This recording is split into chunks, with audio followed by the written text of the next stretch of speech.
Today's episode has been brought to you by Offering Tree, which is my favorite all-in-one platform for yoga teachers to build websites, schedule classes, sell courses and memberships, and much more. If you're looking for an easier way to get your business online, head to offeringtree.com/Shannon for a special discount. And today's episode is also brought to you by the Yoga Teacher Conf, which is happening in real person, get together, see each other, not on a Zoom screen, April 22nd to the 24th in Denver, Colorado. I am so excited. I just got looking over the schedule. I will be teaching there, but I'm also really just excited to be also learning, talking with yoga teachers, and taking some of these amazing workshops. So to find out more, go to yogateacherconf.com. Hello and welcome to the Connected Yoga Teacher Podcast. I'm your host, Shannon Crow. I use she, her pronouns. This podcast is being recorded on Anishinaabe, Odawa, and Mississauga land.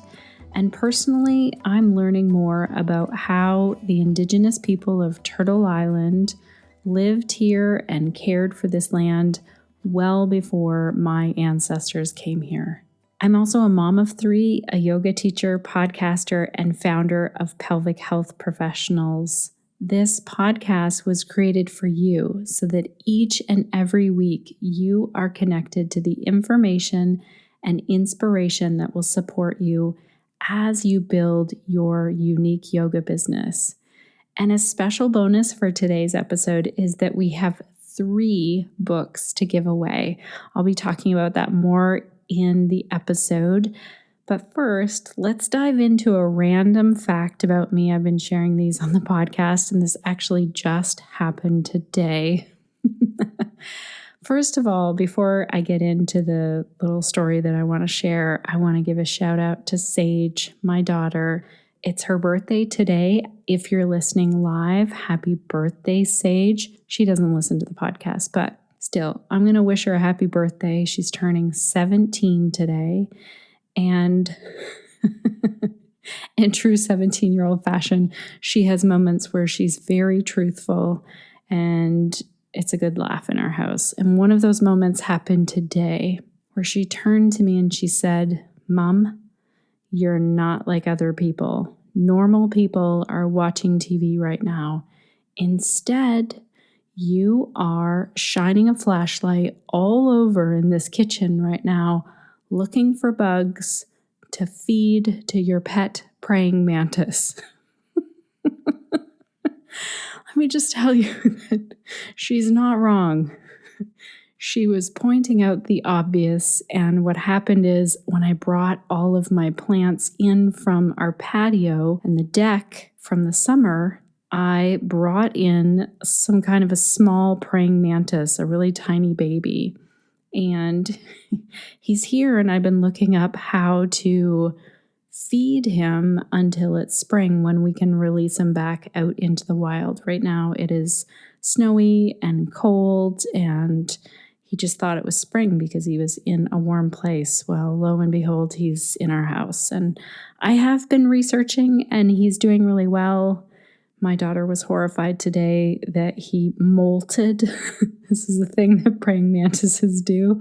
But he just hangs out on a pepper plant by the window and catches small bugs. I was just looking into what happens, like how do we make sure that he has the best life in our house? So here's to not being normal. Also, that's the nerdy science side of me, and I get it. And if you have kind of a nerdy science side to you, I think you're going to love today's episode. So we all know about the benefits of yoga, but maybe at some point a skeptic has walked up to you and asked you, does yoga really work? Or what does yoga really do? Or where's the science to back this thing called yoga up? And maybe you've even wondered about the science behind some of the things in yoga, or maybe you've wondered about some of the cues and things that we as yoga teachers say Well, if so, you are in for a treat with this interview. So, Dr. Mary Flaherty is going to join us today. She's a psychologist, researcher, academic, and yoga teacher. And she's on the podcast to answer some big questions about what science has to say about yoga. And the big question, does yoga really work, is what her book is called. Mary has worked in universities in Australia, Japan, the UK, Ireland, and Singapore, and she's currently doing freelance work as an author, researcher, and yoga teacher. Her book, Does Yoga Work? Answers from Science, is amazing, and that's why I'm super excited that we get to give away 3 copies in today's episode. The way to enter to get a copy of the book is to have a listen to today's episode and then share with us one of your questions, one of your thoughts, or one of your key takeaways in the comments on the show notes page. So the way to go and find that is theconnectedyogateacher.com/258, or head on over to theconnectedyogateacher.com and type in Mary Flaherty or Mary Science.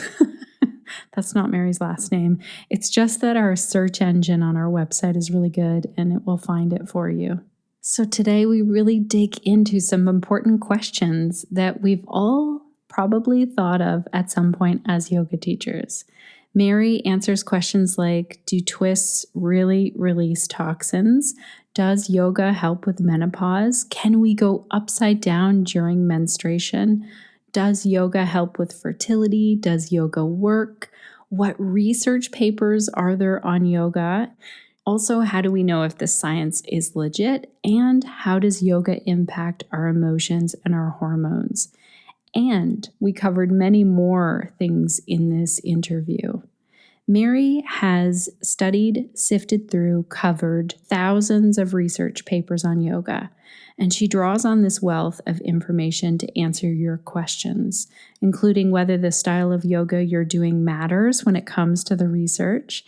And we also talked about how to have a healthy skepticism about scientific research and what can't be measured yet in research. This is a great interview for anyone who's ever wondered whether yoga has been backed up by scientific studies. Mary has done the research, compiled it all into her book, and she's going to tell us about that today. So let's dive in and meet Mary.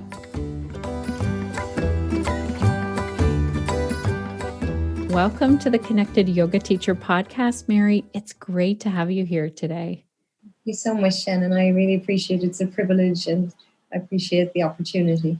I am so excited that our listeners get to hear your thoughts on science and how that connects to yoga. But before we dig into that, can you tell us what is the work that you do and who do you do it for? I worked for many years as an academic, as a psychologist, a researcher, and along with that, I practiced yoga and taught yoga. Now I'm actually a freelance writer and a researcher, and I still teach some yoga, and obviously I practice yoga. So having the opportunity to write a book and now present some of the findings from the book, stitching these two aspects together was a real great opportunity. And I feel like I did some research during a couple of years ago on aspects of yoga on lower back pain, perception of lower back pain, and on body image issues. So I was delighted to read a broad range of research on yoga. But to answer your question, I'm a freelance researcher and writer at the moment. And so which came first, the yoga or the science? Well, it's a funny story. I started learning yoga actually when I was in school in Ireland. Just by chance, a French nun started teaching us this thing that she had found from India that was very interesting. So she sparked an interest in me when I was very young, like my late teens, and I continued practicing ever since. About 20 years ago, I trained as a teacher, and I've been teaching and practicing consistently for 20 years. And then on science, I trained as a psychologist, as in college. I went on, did my PhD in Japan, and I've worked in psychology as both an academic and as a researcher for like almost 40 years. So they kind of went in parallel, I guess. That's amazing. And so then the book that I have here, this book that you wrote, Does Yoga Work? What was the inspiration of writing this book, and how did you think that it would, like, what was the vision of how it would help yoga teachers or yoga practitioners?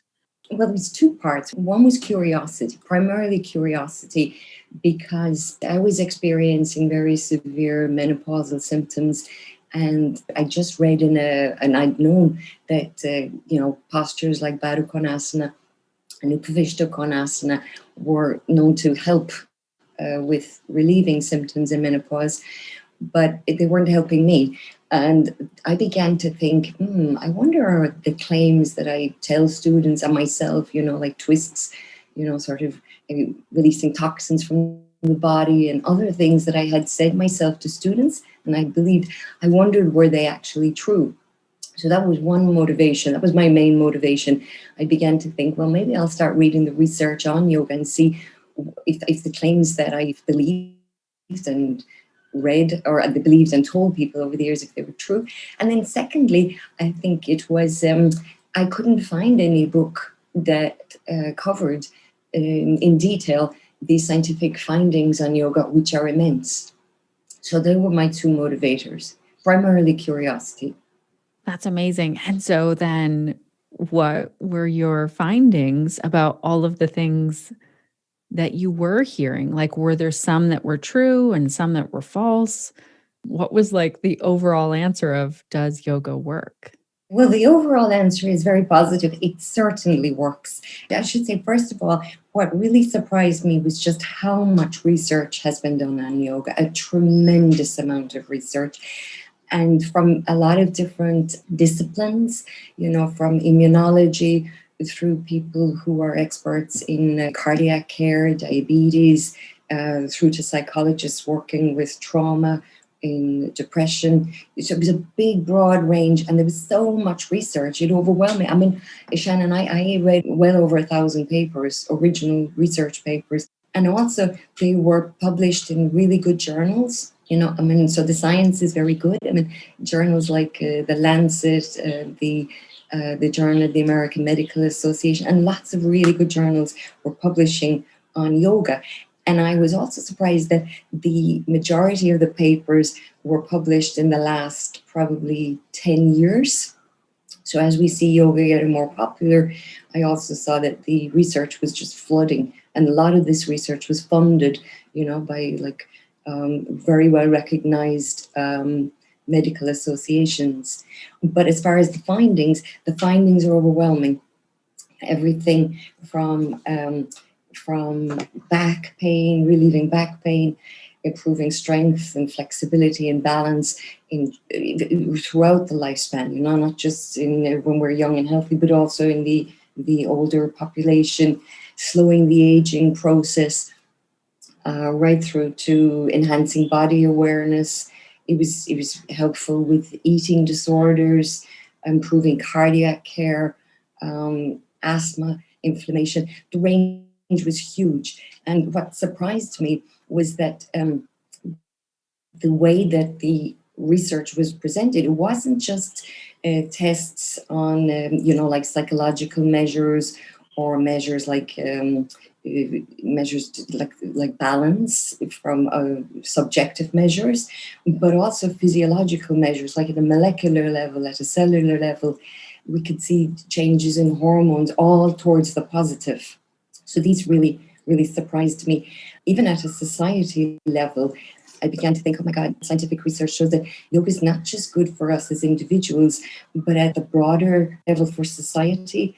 Research that's been done with prisoners on yoga has found that they're better able to regulate their emotions, they're better able to manage themselves when they leave prison.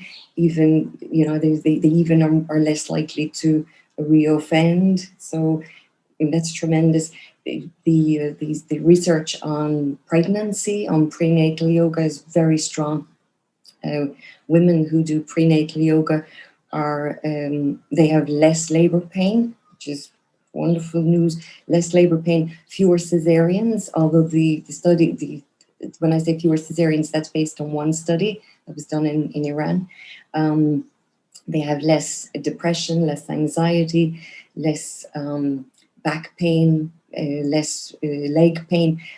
Even children, a tremendous amount of research done on yoga for children. And that it's so strong that I don't know why every school doesn't have yoga, because it helps, again, they're better able to regulate themselves emotionally. It actually improves their performance in school, their grades improve. Bullying was reduced, and these studies on children were done in a broad range of schools. So there was some done in Detroit.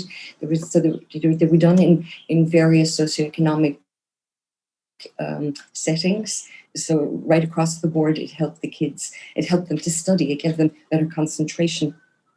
And then the research as well on yoga in the workplace was tremendous in terms of reducing stress, which is the main reason that there is that there's a sick leave and productivity goes down. But when people did yoga in their workspace, productivity actually went up. They had less stress. Even the communication between people in the workspace improved. And that was another point, actually, was the thing that I found that was running through a lot of the studies, was that the sense of community that yoga created was wonderful. So over and above the physical benefits, the health benefits, over and above the benefits for society, that whole sense of community was very strong. That's amazing. I feel like you've sifted through, you said thousands of research papers. Thousands. It blew my mind away, Shannon. I expected, because I started to read what they call meta studies. Meta studies are studies where somebody looks at, for example, all the research that has been done on, for example, yoga for depression. And then they put all of those studies together and they sift through them to kind of get an overall view of what the findings were. So I started by reading meta-studies on various topics like yoga for diabetes, yoga for lower back pain. And then I began to read the original papers themselves on which these meta-studies were based. And it was just like... it was like going through a family tree. You just kept finding more and more and more. And the majority of the papers are coming out of the US and India. The vast majority, although there's papers from all over. There's research on yoga is now being done lots in Asia, places besides India, a lot in Thailand, in Japan, in China, a lot in China, a lot all over the world. Really, the interest by researchers in yoga and meditation was tremendous. Actually, I should mention as well, another thing that kept coming up again and again as I read the papers was that the definition of yoga is very difficult. And people often, say, what kind of yoga are you doing, and so on. The papers seem to show at the end of the day, and there's actually research done on it, that it doesn't really matter so much as to which style of yoga you do, or even what postures you do, but more how you do it. And some studies actually divided groups into two, where they looked at a yoga group that only looked at postures, asanas, only taught an intervention of asanas, and another group that would integrate breathing, pranayama techniques, and meditation, living in the present, encouraging students to be present and watch their sensations. And the latter, the one that included the pranayama and the meditation, was consistently superior. Consistently. And that was something that really it was kind of a theme that went through a lot of my reading on the papers, which I think is a very important message to give to yoga teachers, that in a yoga class, of course, it depends on the teacher's preferences, but in terms of effectiveness from the scientific research, when pranayama and meditation are integrated with the asana practice, the effect was much, much more superior. And actually on that, even though, again, I would say I would have in my classes have said, a back bend, do back bends in order to feel, if you're feeling a little down, do some back bends and it'll open the heart. I didn't find any research that showed specific postures had specific benefits, apart from some studies that were done on scoliosis, which found that half moon pose, Ardha Chandrasana, and side plank pose helped to realign the spine. But they were two pretty small studies. So, and that did surprise me, because there are very few. I should say that I didn't come across studies apart from that one in those two on scoliosis, where they looked at specific postures. So it's probably something that scientific research has just not yet published on. Hey, Connected Yoga Teachers, I'm popping in here for a moment because I've just given Allison of Yoga Teacher Conf a call to say we're doing this great episode with Mary today about science and yoga and how that connects. And Allison was just telling me, you know what? We need to stay up to date with our professional development as yoga teachers. Tell me what you mean by that. It's really important as yoga teachers that we stay on top of current trends. We're always doing our own research, and we're always working to develop ourselves professionally. We expect that of our medical doctors. We expect that of every other industry. And as yoga teachers, it's important to hold ourselves to those standards as well. So I created the Yoga Teacher Conf to do just that, to provide affordable continuing education and professional development for yoga teachers. Our first in-person conference is happening April 22nd through the 24th in Denver. We have over 40 different classes that will really help you dive into your anatomy lessons as a yoga teacher. We have yoga therapy classes. There's classes that will help you learn how to teach safe, fresh, and inspiring yoga classes, as well as improve your own personal practice, because that's a big part of professional development as well. To register, go to yogateacherconf.com. It's going to be a great time to network with other yoga teachers and develop yourself as a yoga professional. Thank you so much. I'll see you there, Allison. See you there. I really love this one sentence in your book that says, what will you get from reading this book? And the first one is a healthy skepticism on claims about yoga. So were there some that you were like, oh my gosh, we say this thing because we learned it from our yoga teachers. We say these things and they're just not proven by science yet or ever. I mean, how do we develop that healthy skepticism? Well, I would say, I guess I'm putting on my scientist hat here, but I would say that really we should question everything. We should question the science. We should question everything. Science is just one way to know the truth. I think we should really question everything. And as yoga teachers and as yoga practitioners, I think yoga is a wonderful tool because we can learn a lot about ourselves, or a lot about our bodies. And in doing so, we might find things out about ourselves and our bodies that we didn't know before. So it might help us to be more questioning in a broader sense. But two things, when you say, just to follow on from that question, two things that came up in my reading in the scientific literature that surprised me, that are often claimed in yoga classes. One is that we don't go upside down during menstruation. And the reasons that are often given are because it can cause retrograde, in a yoga context, that it can cause retrograde menstruation, which could go on to cause endometriosis, which is a serious condition that is very painful and can even results in infertility. And there's no evidence for that. 90% of women who are menstruating will experience retrograde menstruation at some point in their lives, even if they might not even know it. And only 10% of women suffer from endometriosis, and there really doesn't seem to be any connection between the two. So that is not a reason to not go upside down during your period. The other thing is studies on, and lots of studies have been done on female astronauts. So when they're out in space and they're going all over the place, gravity is against them, it doesn't interrupt their menstrual cycle negatively in any way.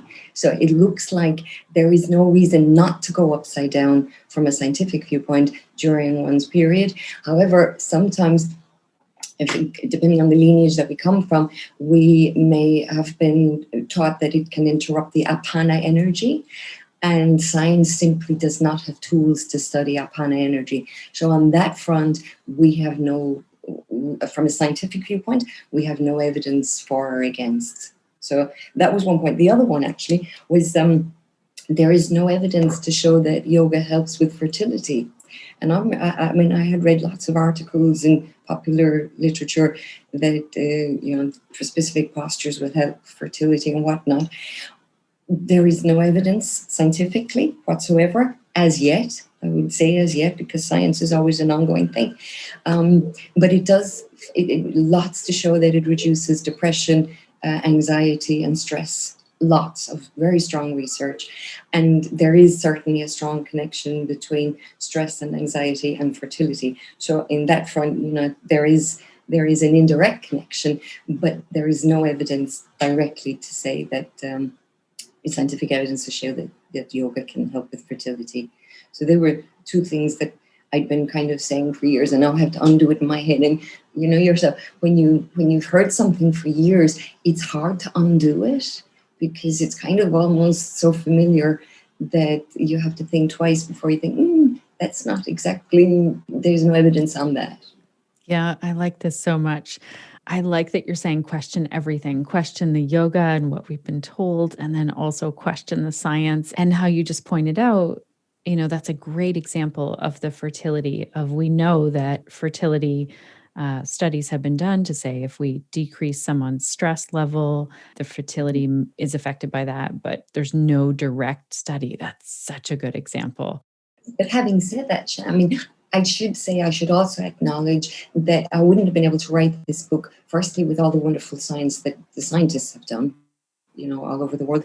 And also, I feel like the book came to life because people, friends of mine and friends of friends, give me stories, personal stories of their experience of yoga. And I have to say, I had one acquaintance who gave me a great story that she was a yoga teacher for years. It was very difficult for her to get pregnant. She was very depressed and anxious. And it was almost like when she spoke to her body and said, everything's okay, it's fine, she de-stressed, then she got pregnant. So I think it's important that we take the whole package. We learn in our lives from our own experience. We learn from anecdotes. We learn from other people. We learn from our teachers. We learn from science. I think it's important to learn from everything. And we must never forget that science is, when we make a statement about what we found scientifically, we always say yet. We haven't found yet. So on that, I just say, I think we should always, as you say, keep an open mind. Right. Oh, this is so good. I also wanted to clarify, what is retrograde menstruation? Retrograde menstruation is where instead of the blood falling through down and then releasing out of the body, it sometimes gets sucked back up in the opposite direction. It's nothing to, it's as I say, 90% of women, it will happen to 90% of women at some point during their menstruation, but during their life menstruating, but it's they wouldn't even notice, and it doesn't have any adverse effects. The body will readjust. The body will I think what I've learned from doing this research is not only how wonderful yoga is, but how wonderful our bodies are, and how wonderful the intelligence of our bodies, of how they readjust, is tremendous. That's amazing. Okay, so we wouldn't even know that this was happening, but it's really common if we say it's 90%. I mean, scientists must be studying that. And this is a great example as well. We had a thread in our Facebook group talking all about, is it okay to cue inversions or do inversions during menstruation? And you're saying, like, let's look at the subtle body that isn't studied by science. But at this point, there's nothing in science to say that this is Exactly. And another, just when you say that, and leads me on to another thought, that another aspect that I found amazing from people who sent me their stories was the transformation that they experienced with yoga. Some in terms of being able to, get through a divorce, get through tremendous change in their life, get through, deaths and suicides and whatnot. And many had spiritual experiences as well during their yoga practice. This is also an area that we don't have tools in science to study self-fulfillment. We have some tools to study people being happier, being more satisfied, but that kind of spiritual level of transformation, we really don't have decent tools that are standardized, that are validated to study this aspect as yet. So when you say, that in a yoga class, when we're cueing for inversions, the fact that we haven't studied apana energy because we're not able is something that's very important. But I think as yoga teachers, and this is another aspect I think is important, coming from a book on the science of yoga, Answers from Science, is that I think for me, it gave me more confidence in my own practice. In fact, I've been practicing even more. And many people who've read the book have come back to me and said, I'm practicing now at least every day because I know how good it is for me. My sister, who used to practice at best once a week, is now asking me to send her links for this and for that so she can practice more. I've had lots of people give me this feedback because the evidence is so strong. But on that, actually, I should also mention that in all the studies, the practice has to be consistent and ongoing for these benefits. In studies on things like depression and anxiety, once the participants in a study finished the study and didn't continue, they had relapses. So it is important that we have to keep going, that it's ongoing and consistent with our practice. But I think also knowing about the science behind yoga gives us more confidence when we talk to students, particularly if we have a student who's not, sort of is new to yoga and maybe new to a whole world of seeing things in a slightly different, maybe they're coming straight from a gym kind of culture. They may not be predisposed to thinking, about apana or sort of more subtle aspects.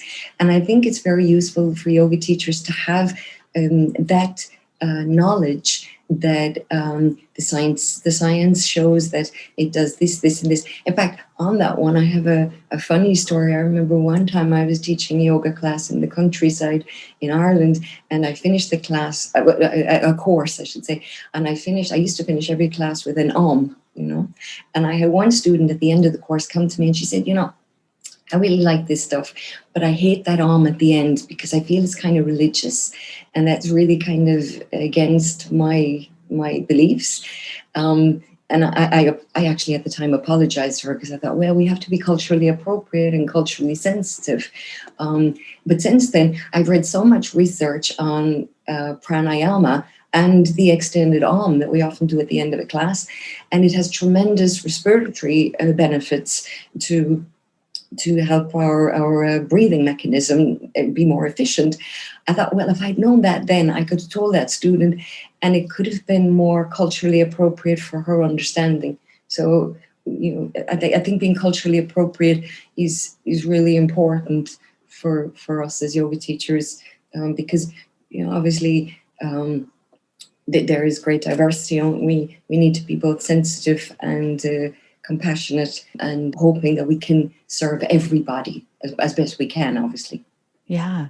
Oh my gosh. I had a prenatal yoga class and there were 6 people in that class and they came up to me at the end of one class and they were like, okay, we love your classes. We're all here telling you that we're not going to do the Om at the end. And so I feel for you in that they were like, you can do it.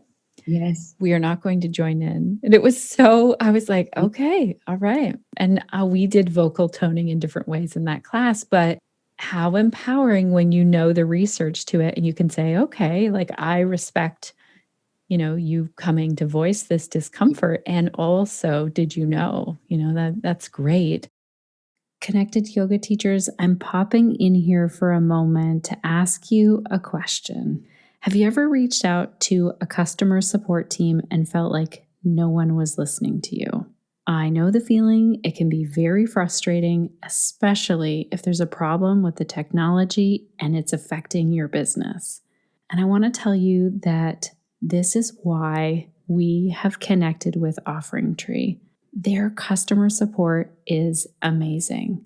They offer an all-in-one, easy-to-use software platform for yoga teachers to host websites, sell courses, classes, and memberships, and more.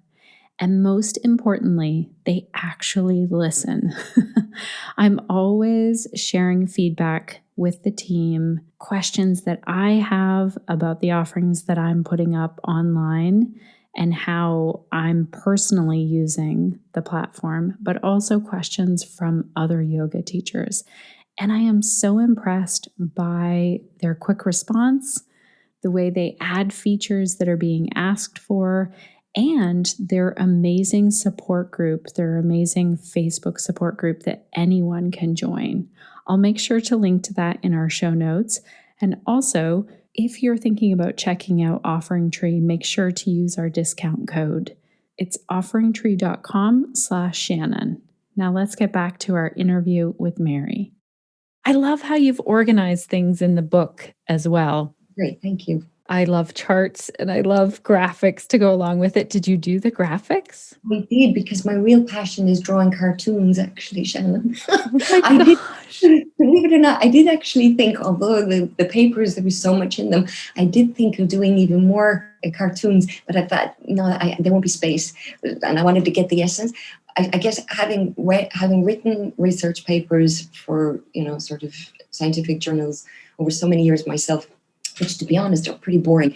And they're often only read by other scientists, the psychologists or whatever.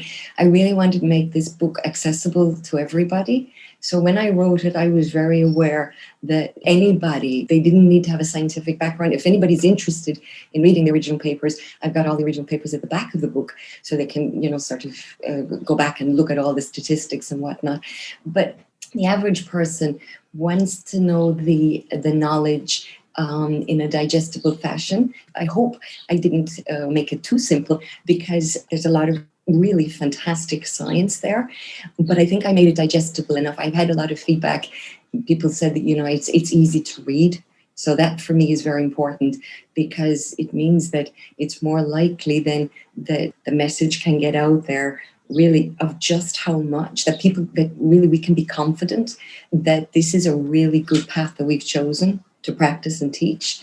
And as you say, with your students in the prenatal class and my student in rural Ireland, I think it's important that we do have, and we owe it to ourselves and our students, to know more about what we're telling them, if it's improving, if the pranayama is good for their respiratory system. It's nice for us, and it's important for us to know that there is lots and lots of research to show that is true.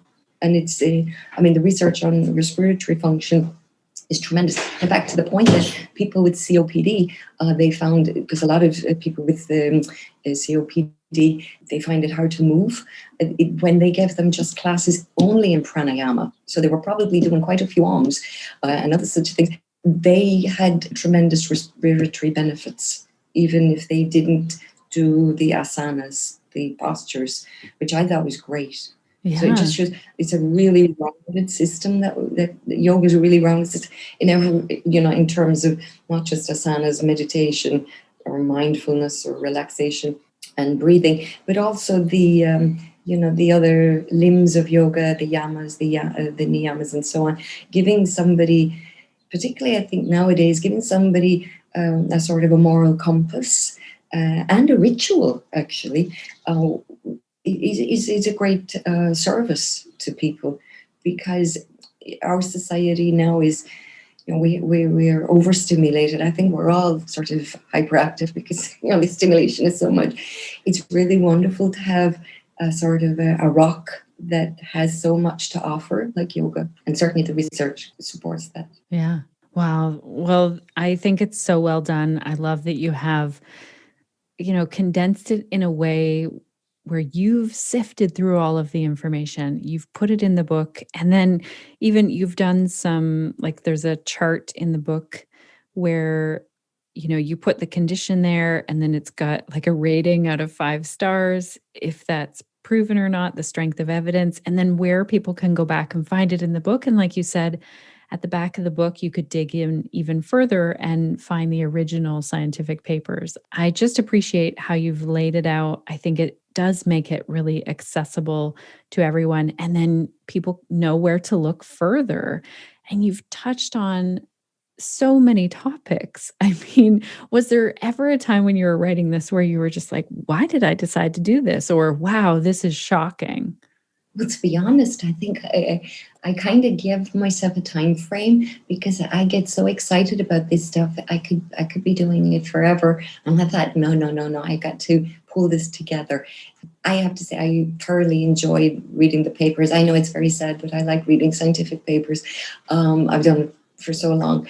I kind of feel like a private investigator because in the book, I read a lot of papers, obviously, that are not in the book, because some scientific studies are not as well designed.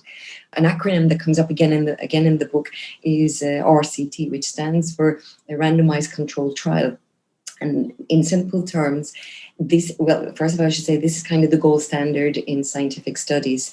For example, if we were studying a drug, we would take, first of all, we'd have a large sample of people, then we'd divide them in half, and we'd give half of them the drug that we're testing and the other half a placebo, so something like a saline solution or something that doesn't have any properties that's going to either benefit or injure them. And this would all be blinded. So the people who are getting the drug or the placebo wouldn't know which one they're getting, neither would the experimenter. And then we put them through the drug or the inert solution, and then we see what the effects are. So this kind of randomized control trial setup has been done a lot in the scientific studies on yoga. And I tried to present mostly on randomized control trials because it's what's considered the gold standard in science. Because if you don't have a control, the placebo group, if you don't have a control, you don't know if it was something else that caused the drug to be effective or the yoga to be effective, because you have to compare it with a matched group. I should say these groups are always matched on age, on health factors, on various parameters. So we do our best to see if the intervention, be it the drug or yoga or whatever, if that is the cause of the change after the intervention. And the majority of the studies that I reported in the book would have been these RCTs, randomized controlled trials. Although I would also say this, just one aspect, there are some difficulties with doing research on yoga. Well, the difficulties in doing research with anything, but yoga obviously can't be blinded, because if somebody's doing yoga, they know they're doing it, and the other group is walking, they know they're walking. So it's not like a drug in that sense. You can't blind that. But many of the studies, the researcher is blinded, so they don't know when they get the data back which group was belonging to the yoga group and which group was belonging to the walking group. So that's they're very good studies. Probably the most interesting studies for me are what we call prospective studies, where we get a group of people and we study them over an extended period of time to see a change. I'll just give you an example, because I was really impressed by this one in India. India is 25% of people in India are pre-diabetic, and 11% of the whole population is actually diabetic. So it's a huge problem in India. And they've started a movement, and it's very difficult in rural India for many people to get to see a doctor or get some help or get some support. And they've started a movement called Stop Diabetes Movement, which is based on yoga research throughout the whole country. And it all started with a study on 3,500 people who were pre-diabetic. And they divided them into the two groups that I just mentioned randomly, randomized control trial. And it was extended for 6 months. One group did yoga for 6 months and the other group had usual care. So they met their doctor and they got some educational support on their lifestyle. After 6 months, 22% of the people that went to see their doctor and had educational support developed full-blown diabetes. And the yoga group, 11% developed diabetes. So that's a huge benefit. Wow, that is. That's what we call clinically significant. Amazing. 3,500 people is a lot of people. Yeah. But as a result of that, now all over India, they have, in the little villages, they've taught teachers to teach yoga all over India to people who are pre-diabetic and diabetic, so that they can almost take on, and I should say in India, people are more predisposed to doing yoga because it's part of the culture. They take on like a yoga lifestyle. So many of them will do yoga every day on this program, in terms of, so they're moving, they're also breathing, so they're de-stressing. So it really, the measures of their diabetes has significantly reduced. For me, that was a fantastic study because studies, I feel it's very important that studies they have to get out of the lab. They have to go out there into real life and make people happier and live a better life for themselves and their families. And I think a lot of the research that I found in yoga, really I could see that jump from the lab out into real life, into the community, which is, to me, is fantastic. That is really amazing. Thank you so much for sharing that with us, because I feel like that, goes right back to a lot of people have known the benefits of yoga in their own life. And a lot of our listeners, that's why they are yoga teachers. But to really see it in numbers like that and making a difference in someone's life in terms of disease has a big impact in communities. That's amazing. If our yoga teachers want to read this book, get this book, where do they do that? That's great. Well, they can get it on any Amazon store, but in my website, doesyogawork.com. If there's any teachers out there, please contact me through doesyogawork.com, because I'm offering the book at a much cheaper rate if they contact me directly. Otherwise, it's available at all Amazon stores. It's already being used actually as a textbook by a number of teacher training programs in Australia. And I've also launched a 20-hour Science Smart Yogi professional development course, which really consolidates the whole science behind yoga, but also helps people, anybody who's interested who's really questioning about science and maybe even, sort of wants to delve more into this. I have that also on the website. So if people want to get the book at a better rate, especially for teachers or for their students, just contact me through doesyogawork.com. And as I say, it's being used on teacher training programs in Australia. And I think people have been very happy because some students who come to teacher training, they want more. I mean, they're just thirsty. Actually, I would say that from my reading again of the science, it's something I would say to teachers is to keep learning. Keep learning. As I learned more about the various conditions, I found that I think it's important that as teachers we keep broadening our horizons.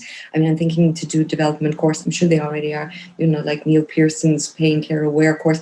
These kind of courses are really good to bolster not only one's knowledge and one's confidence, but also to help our students. It has knock-on effects that are really important. Yeah. Where is the 20-hour? Is it online? Is it in person? Is it live? Or how does that work? The way it works is the information is in the website, but basically it's a mentored self-study program.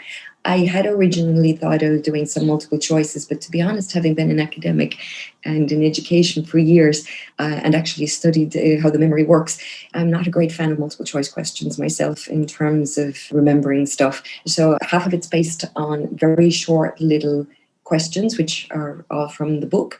And then the second part is more based on the participant coming up, reading original papers themselves, a few, not don't be daunted, a few papers themselves, and becoming more scientifically minded and more questioning in general, and also coming up with ideas themselves. I mean, for example, I'm sure your experience, Shannon, working with prenatal students, you probably have all kinds of research ideas that are fantastic because you've got questions that you might like to answer about aspects of the programs. So the idea of the second part of that 20-hour Science Smart Yogi professional development course is for students to almost come up with their own ideas. Obviously, they won't be doing the research, but come up with ideas that they might like to look at in research about yoga. Oh, that's fascinating. I'm excited to take a look at that. We'll make sure that we link to the book and to your website and all of that in the show notes. Just thank you so much for your time today. This has been amazing. Oh, it's my privilege. I really appreciate the opportunity because, as I say, I think it's really great stuff. And I think after reading the papers and really delving into it, it increased my confidence in something that I've been doing for like forever. And I've had a lot of feedback, really, I'm very glad to say a lot of positive feedback. But for me, I'm really glad that more people are practicing. Like even somebody I know now who's had a stroke, he's taken up yoga because I was just casually telling him about some research, trying not to be too over enthusiastic, but I was telling him about research that done on post-stroke patients where it improves our balance and more importantly, it improves their confidence in movement in their environment, which is huge in terms of quality of life. And he started doing yoga. So I feel like it gives us more confidence, it gives us more enthusiasm, and the benefits for long-term practitioners, because a lot of work was done on long-term practitioners, is tremendous. And everything from enhanced lung capacity, this transformation that we see even at hormonal levels, we see increases in positive hormones like GABA, less cortisol, less stress, immunity biomarkers are improved. So there's tremendous amount of evidence there to bolster, I think, what we already know is a wonderful practice. Oh, that's amazing. Mary, I'd love to give our listeners a book that the Connected Yoga Teacher team purchases. So I'd love to do a giveaway for 3 books.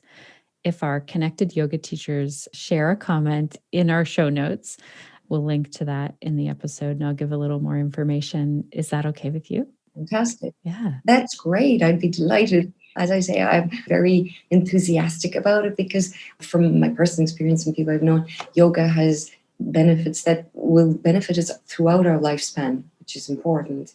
I had one woman, sorry, I could talk forever. I had one woman, she's 95, she's a yoga teacher, and she wrote to me and she says, I think this yoga is great because when I went to Machu Picchu when I was young, I was better than all the strong young guys who had done all this physical training because of her pranayama. But she's now bedridden and she still does pranayama in bed. So it's a practice we can do throughout our lives. So I'm enthusiastic. I'd be delighted for some of your listeners to have a copy of the book. That would be my honor.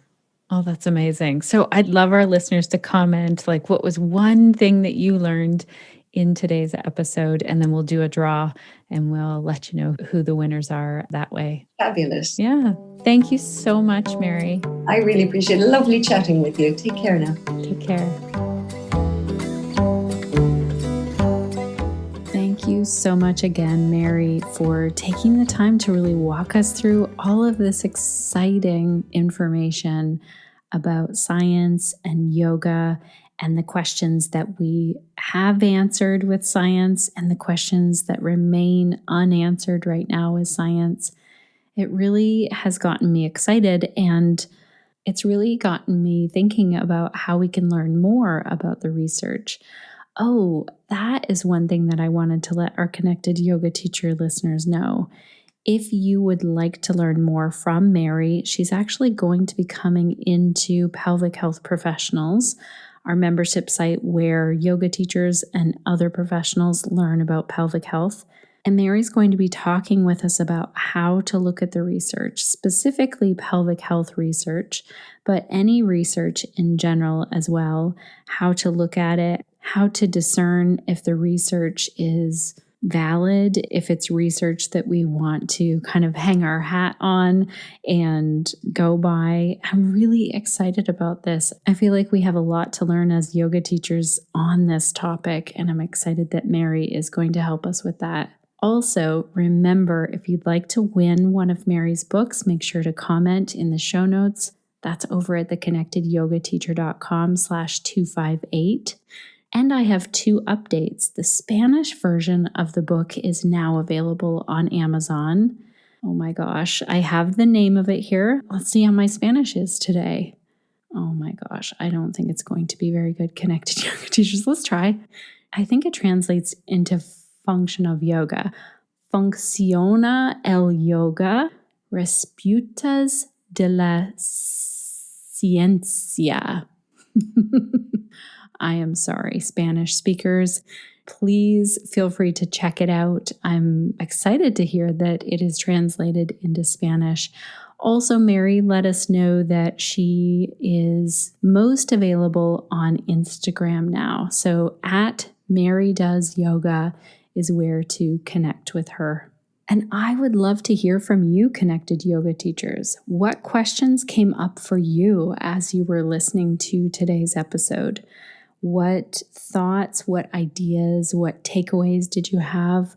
Share that in our Connected Yoga Teacher Facebook group, or share it on the show notes page over at theconnectedyogateacher.com/258, and then you'll be entered to win one of the 3 books that we're giving away. If you would like to hang out together, make sure to check out the Yoga Teacher Conf that is happening April 22nd to the 24th in Denver, Colorado. I'm going to be there live. It would be amazing to see you there. And if you'd like to learn more about pelvic health and different topics around that, we have some exciting calls coming up. February the 14th, we're going to learn about the hypopressive technique with Trista Zinn. March 14th is when Mary comes to talk with us, Mary, who we heard in today's episode, where we really look at study analysis. And then in April, we're going to be learning about children's pelvic health with Lori Walker-Krause. To learn more, go to pelvichealthprofessionals.com.